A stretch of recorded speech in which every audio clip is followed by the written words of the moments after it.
What's up, guys? Welcome to the ShiftEQ.Podcast with Alan K, now streaming on both Spotify and Apple's podcast, or Apple Podcast, that's what it's called, yeah. So if you guys would like to support the channel and you're just watching this on YouTube, please take a look at both of those and then follow if you have both. That'd be great. Today's episode is actually about your why. It's an extension of the very first one.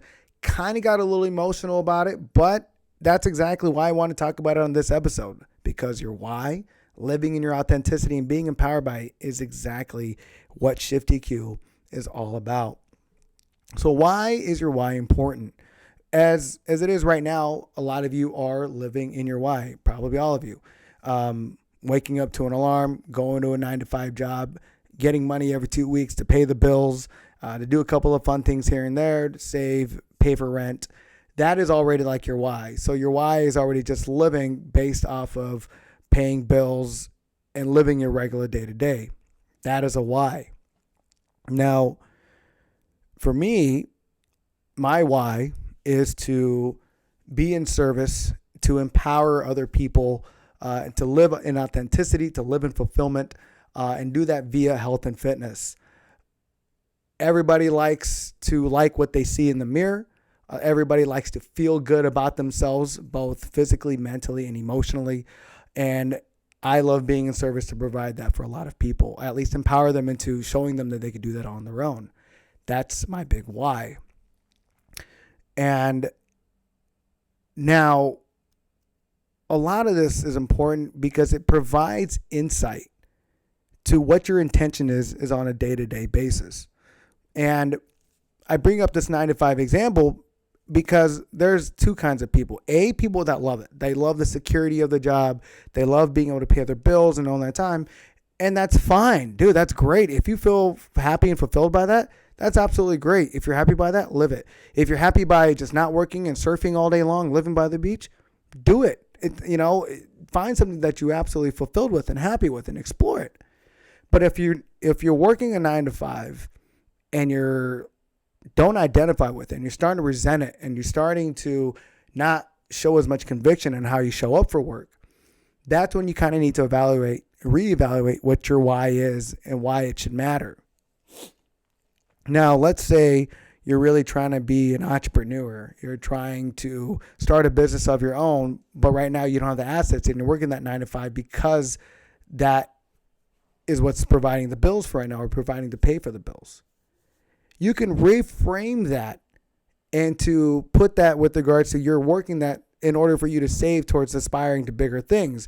You're aspiring to do something greater, and this is a means to a transition. It's important for you to understand, or at least provide meaning and intention for everything that you're doing. And if you can't find meaning, if you can't find intention in what you're doing right now to serve who you are overall, to your big goals and your big aspirations, then that is a time when you should step out. That is a time when you should really ditch your 9-to-5 and start finding something that aligns with who you are. Patrick Bet-David said it best. When you can find a goal that stirs an emotion, that's when you know.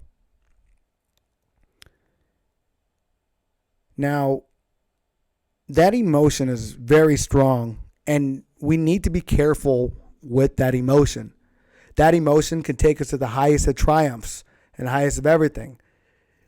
For example, my constant, breaking through out of the outside validation and serving myself and running through that half marathon, that was a vivacious feeling because that was the first time, as long as I can remember, that I trained for something with the purpose and intention of serving myself.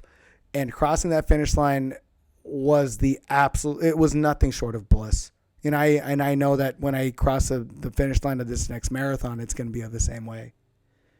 And now the other thing is, if you constantly, it chases an emotion, but it's that of outside validation, that's when you need to really understand and start checking yourself to make sure you're living authentically for you.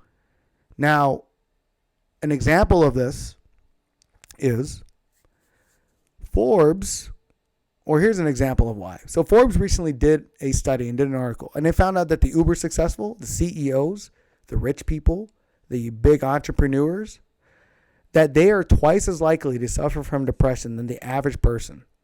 Why is this? It's because a lot of those guys pursue money. They pursue all these assets because they were told from a very young age, or impressed upon at a really young age, that in order for you to be happy and fulfilled, that you would have to have all these assets and have all these money, and that happiness and fulfillment is an image. Now, I'm not denying that having the finer things in life helps with a lot of problems in general. It helps with being able to empower yourself. But if the whole reason why you're acquiring that is because you were told that is what's going to make you happy, instead of actually pursuing something where you're actually happy and fulfilled, then you've literally built an empire off of other people's hopes and dreams and not of yourself. And that's where a lot of people get that disparity of, hey, people told me this. I thought it was this. I'm here, and it's not that at all. And that's where a lot of people's depression at that age, or at least at that echelon, come from. Another example, the American Journal of Men's Health recently did a study and found out that over half of the professional bodybuilders that they interviewed and surveyed are suffering from muscle dysmorphia, which is a branch off of body dysmorphia.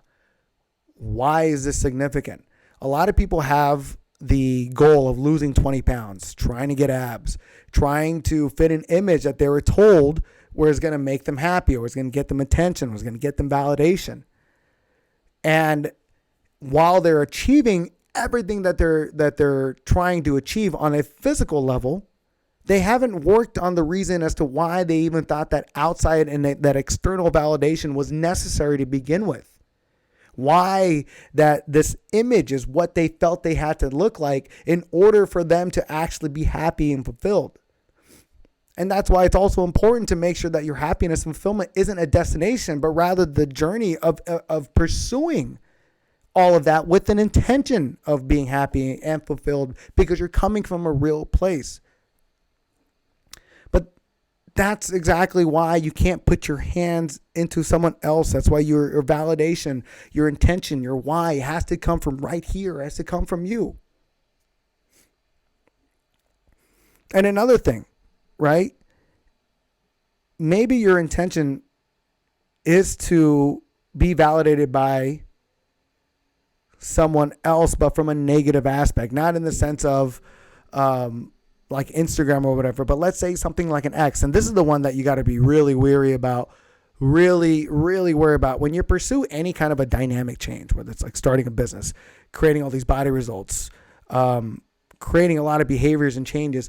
Make sure it's serving for you, because if you do something out of spite, it comes back exponentially worse. Investing emotions is as exponentially risky as investing into stocks, investing into crypto. It's like crypto on steroids. Because if you invest 5 months of, let's say, working out to try to change your entire figure, to try to get someone's attention like your ex, and they don't give it to you, oh man, that people start developing a negative energy with their body because they attributed that as a gateway of success for someone else to validate them. And as soon as that disparity happens, like we talked about with the money, it creates all a bunch of animus towards themselves. Not only towards themselves, it's going to mask it at her because like, well, I did 5 months of this for you when she didn't ask for it.